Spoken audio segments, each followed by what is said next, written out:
Praise the lord. Good morning. ઈશ્વરનો આભાર માનતા આવો આજનું વચન જોઈએ. દૂતે તેઓને કહ્યું કે બીહોમાં, કેમ કે જુઓ હું મોટા આનંદની સુવાર્તા તમને કહું છું અને તે સર્વ લોકોને માટે થશે. લુકની લખેલી સુવાર્તા તેનો 2 અધ્યાય અને તેની 10મી કલમ. આજનો વિચાર. ખ્રિસ્તમાં અતિ પ્રિયવાલા મિત્રો, પ્રભુ ઈસુ ખ્રિસ્તના મહાન અને મોટા નામમાં આપ સર્વને સવારની પ્રેમભરી સલામ. રાત્રિનો અંધકાર અને એ પાછા ખેતરમાં, એટલે વસ્તીથી દૂર, અને એમાં વળી પાછો પ્રભુનો એક દૂત તેઓની પાસે આવીને ઊભો રહ્યો ને પ્રભુના ગૌરવનો પ્રકાશ તેઓની આસપાસ દેખાયો. એટલે સ્વાભાવિક રીતે જ કોઈ પણ માણસ ભયભીત થાય. સુમસાન અને રાત્રિનો એ અંધકાર અને બહાર વસ્તીથી દૂર હોય એટલે ભયભીત થાય. પણ પ્રભુના દૂતે તત્કાળ તેઓનો ભય અને બીક તથા સંશય ટાળ્યા. અને સંશય ટાળતા સુવાર્તા આપતા પહેલા જે શબ્દો કહ્યા તે જુઓ. બીહોમાં, કારણ કે તે જાણતા હતા કે આ લોકો ભયભીત થયા છે અને ત્યાં શબ્દ પણ છે તે ઘણા ભયભીત થયા. અને તેથી પહેલો શબ્દ બીહોમાં જુદા જુદા સમય, સંદર્ભ ને સંજોગોમાંથી પસાર થયેલા અથવા તો થતા એવા આપણે ભલે પરિવારથી, સમાજથી દૂર હોઈએ, રખડતા, ભટકતા, એકલા, અટુલા, આથડતા, વિવિધ ભય અને બીકના ઓથાર હેઠળ જીવતા હોઈશું. એવા સમયે પ્રભુના ગૌરવનો પ્રકાશ આપણા માટે નવી આશા, હિંમત, દિલાસો, ઉત્તેજન અને સામર્થ્ય પૂરું પાડે છે. કેમ કે જુઓ, દૂત કહે છે કે હું મોટા આનંદની સુવાર્તા તમને કહું છું અને તે સર્વ લોકોને માટે થશે. કેવળ તમારા પૂરતું સીમિત નહીં, પણ તમને કહું છું. પણ એ સુવાર્તા, મોટા આનંદની સુવાર્તા સર્વ લોકોને માટે થશે. સૌથી પહેલી સુવાર્તા સાંભળનાર એ ઘેટા બાળકોની બીક ને ભય ને અંધકાર દૂર કરવામાં આવ્યો અને મોટા આનંદની સુવાર્તા એ સંભળાવવામાં આવી. અને એ ન કેવળ ઘેટા બાળકો પૂરતી સીમિત કે મર્યાદિત રહી, કિંતુ તે સર્વ લોકોને માટે થઈ રહી.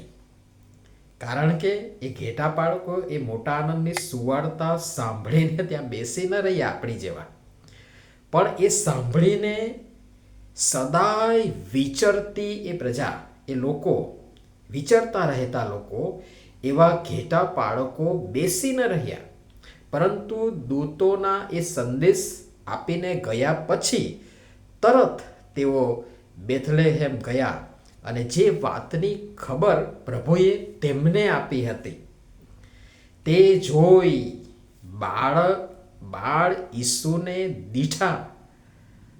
અને જે વાત તેમને કહી હતી તે જ્યાં જ્યાં પણ તેઓ ગયા ત્યાં ત્યાં તેઓએ જાહેર કરી. અને આ છે ખરી નાતાલ અને નાતાલની સમજણ કે પ્રભુ ઈસુ ખ્રિસ્ત મારા માટે જન્મ્યા. અને એ જે જોયું ને જાણ્યું ને અનુભવ્યું, મહેસૂસ કર્યું, અંધકાર તથા ભય દૂર થયા, મોટા આનંદની સુવાર્તા મને તો તમને મળી, એ મારા, તમારા, આપણા વાણી, વિચાર, વર્તન, વલણ, વ્યવહાર અને જીવન, સેવા ને સાક્ષી ને સંગત દ્વારા જાહેર થવી જોઈએ અને કરવી. 2024ના વર્ષાંતે ઈશ્વરની આપણ સર્વ પર થયેલી કૃપાને યાદ કરતા તેમનો આભાર માનીએ અને જે મોટા આનંદની સુવાર્તા આપણને મળી તે સર્વ લોકોને માટે પણ થાય એ દિશામાં પ્રભુ આપણો ઉપયોગ કરે એવા નિશ્ચય સાથે, આભારી ભાવ સાથે, પ્રાર્થના સહિત નવીન વર્ષમાં એટલે કે 2025માં આપણે પ્રવેશ પામીએ.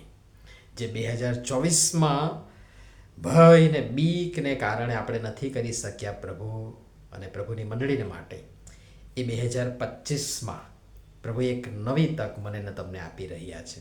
અને તેથી મંડળીને માટે, સમાજને માટે, કુટુંબોને માટે, જીવનોને માટે જે હજી પણ અંધકારમાં છે, કદાચ આપણે પોતે પણ હોઈશું, ફરીથી એક નવી તક મળે છે. અને આ વર્ષમાં વર્ષાંતે એ નિશ્ચય સાથે, આભારી ભાવ સાથે આપણે નવીન વર્ષમાં પ્રવેશ પામીએ. પ્રભુ સમજવા કૃપા આપે.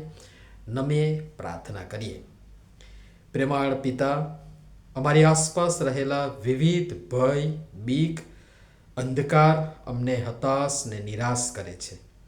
એવા સમયોમાં તમારા વચનરૂપી પ્રકાશ, ખ્રિસ્ત ઈસુના ગૌરવનો પ્રકાશ અમારી આસપાસ ફરી વળી અમારો અંધકાર દૂર કરી અમને પ્રકાશ આપે છે. પ્રકાશમય બની અમે પણ તમારા પ્રકાશને રેલાવનારા અને જે જોયું, જાણ્યું, સાંભળ્યું, અનુભવ્યું તે જ્યાં જ્યાં જઈએ, જ્યાં રહીએ, વસીએ, પસાર થઈએ, સંપર્કમાં આવીએ, ત્યાં ત્યાં જાહેર કરી એ સાક્ષી આપતા રહી ખ્રિસ્તનો પ્રેમ તથા ખ્રિસ્તના પ્રકાશને પ્રગટાવતા રહીએ માટે કૃપા કરી અમારી સહાય તથા મદદ કરી અમારો ઉપયોગ કરો. પ્રભુ ઈસુના નામમાં આમીન. ધન્યવાદ.